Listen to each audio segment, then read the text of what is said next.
Hello, I'm Jacob. You're watching the Prepper's Bunker Outdoors. I got a new motorcycle and I'm very excited about it.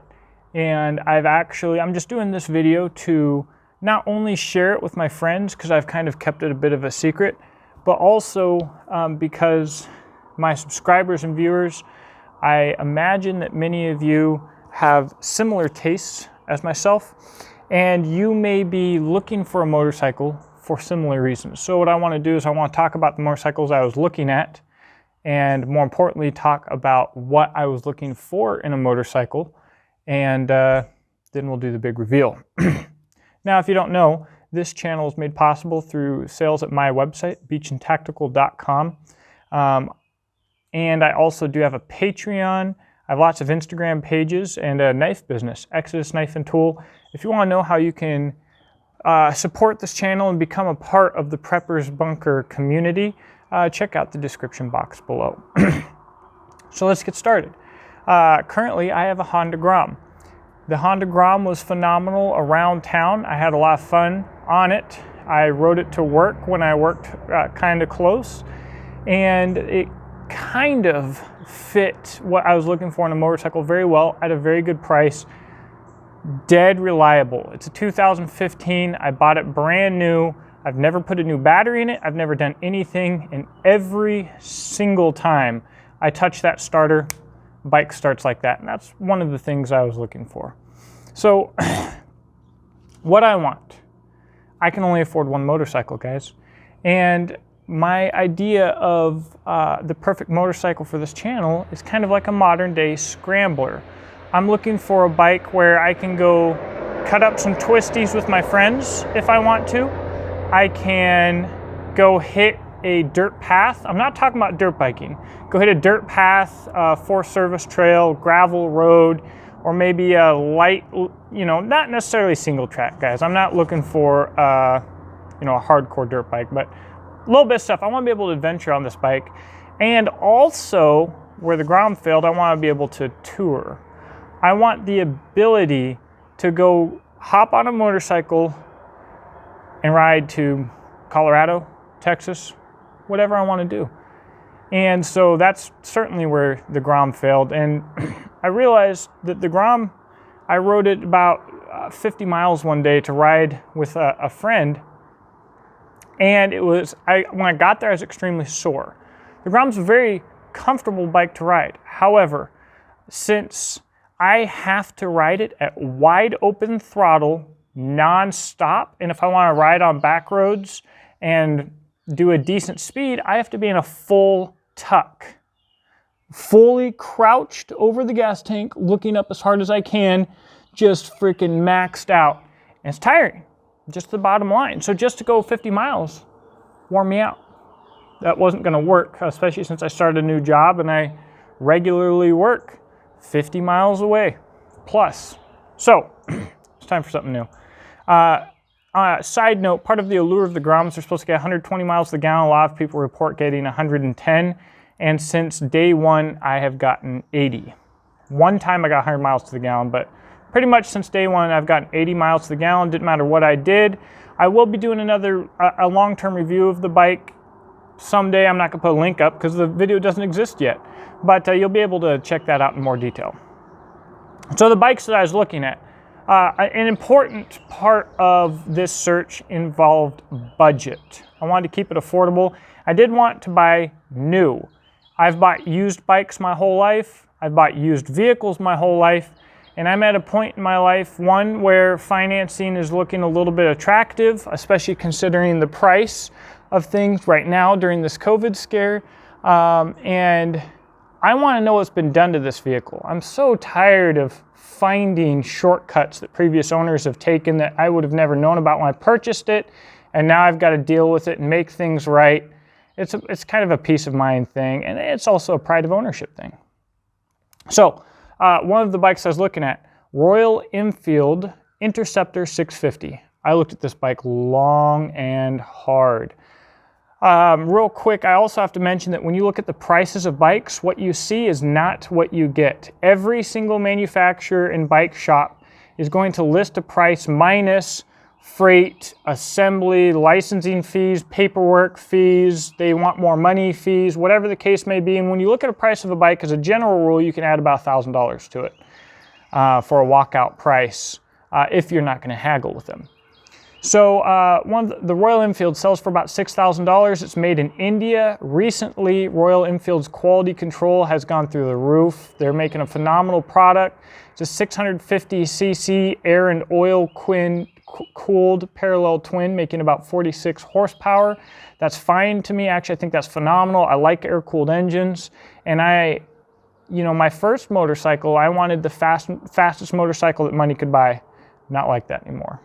Don't really care for that. I'd like a little more than 46, but I think it would have worked great.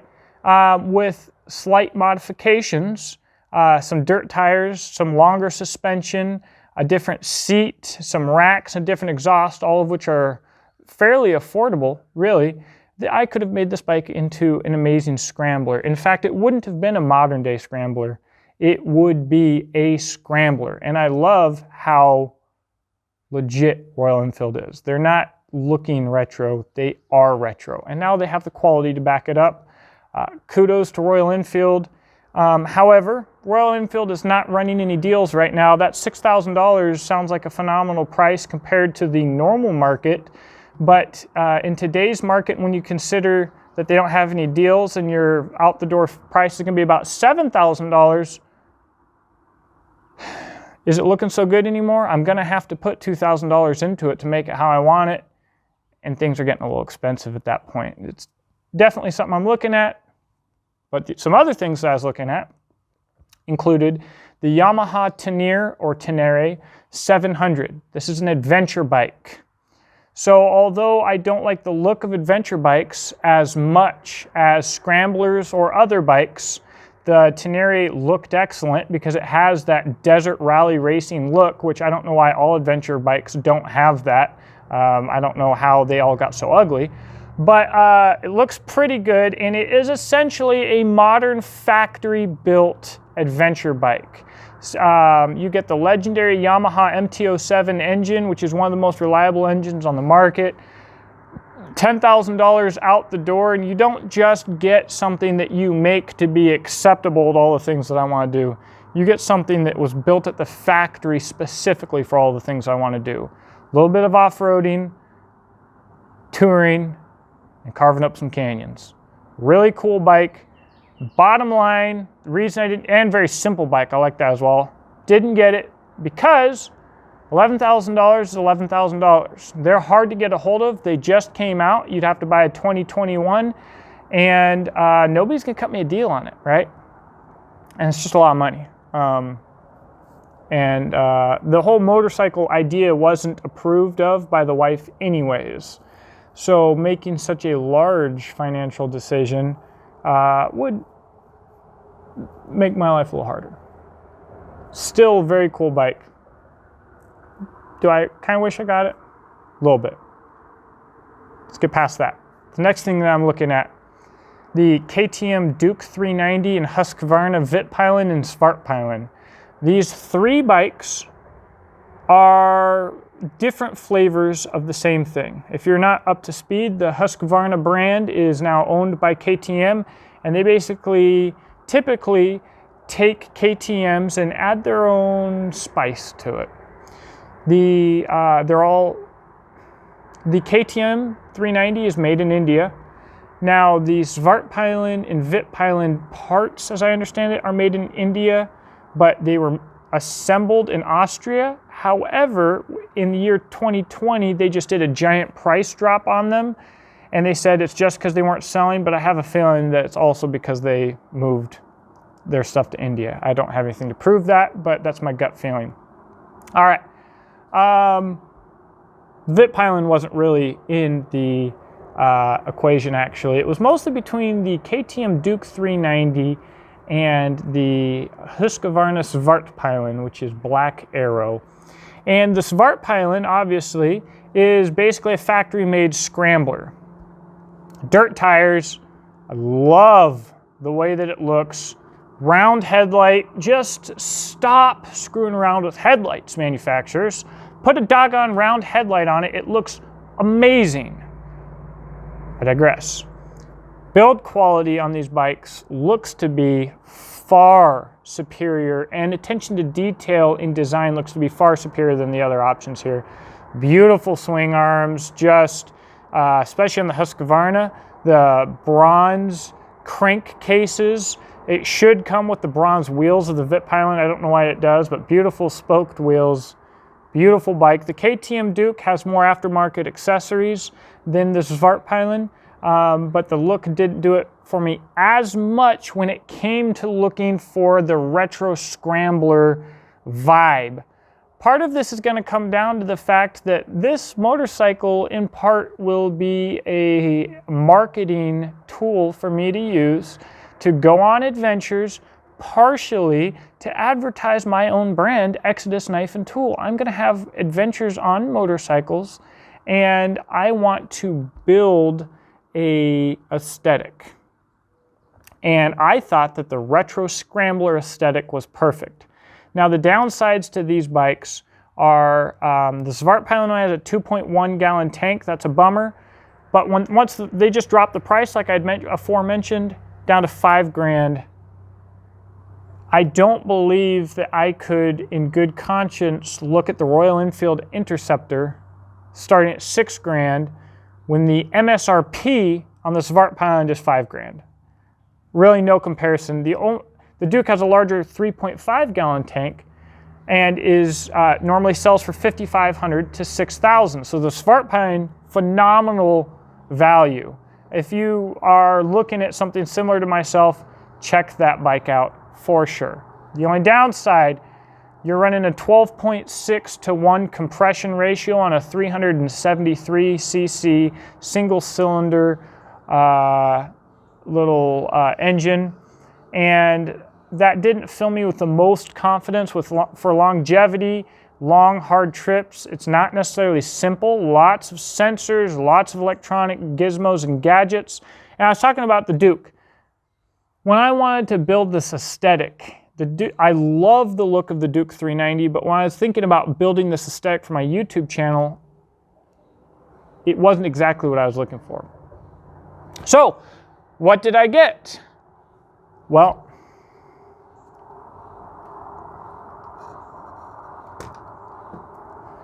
I ended up with the Duke 390. Columbia Power Sports hooked me up with this bike minus tax and title, which I have to do here in Kentucky, which would be about $300, for $4,400 out the door. That's with the temporary plate. $4,400. Essentially, I stole this bike. I'm going to post a picture right here. You can screenshot it, and I implore you to use this opportunity as a bargaining chip to purchase one for yourself if you are interested. Say, Columbia Power Sports had the 2019 Duke 390 for $4,400 out the door. Can you match that? Now you need to understand that if you're buying a motorcycle in your own state, you have to pay your state sales tax and your state's licensing fee. And so essentially I'm gonna have to pay $300 locally to do that. So really what you would consider to be out the door cost on this bike would be $4,700 brand new. And you can't hardly buy a used one for that. So it kind of blew everything else out of the water.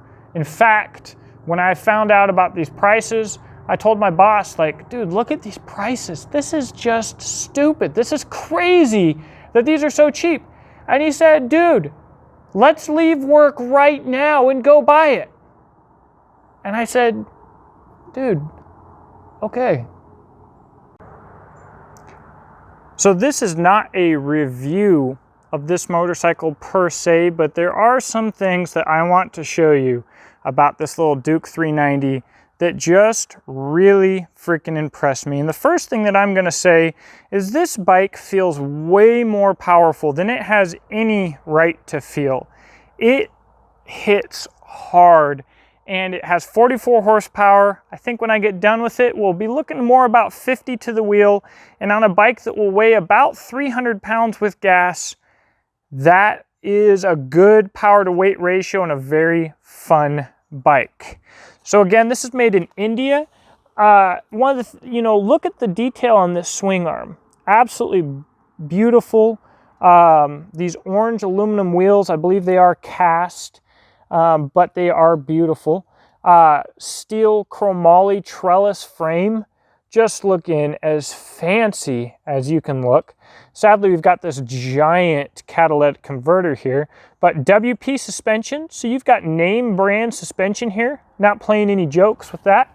The seat is this nice synthetic material. It's got little details, like check this out, this steering lock. I don't think I've ever had a bike with that. That's a neat feature.